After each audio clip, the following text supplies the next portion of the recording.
రేపే మహాశివరాత్రి అండి. చూడండి, ప్రతి ఒక్కరు కూడా సూర్యోదయం కంటే ముందే లేవండి. లేచి తల స్నానము ఆచరించండి. తర్వాత సూర్య నమస్కారము, తర్వాత శివుడిని తలుచుకోండి. మరియు మాంసాహారము ముట్టుకోకూడదు. ఎవరు ముట్టుకోరు, అయినా సరే చెబుతున్నాను. ఇంకొకటి, మధ్యాహ్నము కూడా పడుకోకండి. మరియు శివుడికి ఇష్టమైనటువంటి విభూతి ఉంటుంది కదా, అది నుదుటికి ఇలా రాసుకోండి. ఇక్కడ చూడండి, ఇలా రాసుకోండి. ఓకేనా? ప్రతి ఒక్కరు కూడా ధరించండి. ఎప్పుడు స్నానం అవ్వగానే ధరించాలి. ఆ రోజంతా కూడా ఉండాలి. ఆ రోజంతా కూడా చెప్పు శివ అని, హలో కాదు చెప్పాల్సింది, హాయ్ కాదు, శివ శివ శివ మహిమే. ఓకేనా?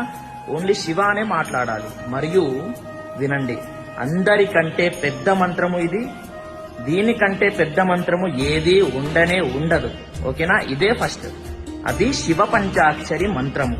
అదే ఓం నమ శివాయ అనేటటువంటి మంత్రాన్ని 108 సార్లు కాదు, 1008 సార్లు చదువుకోండి. చూద్దాం ఎంతమంది చదువుతారు. ఓకేనా? ప్రతి ఒక్కరు కూడా చదువుకోండి. మంచి ఫలితాన్ని శివయ్య దగ్గర పొందండి.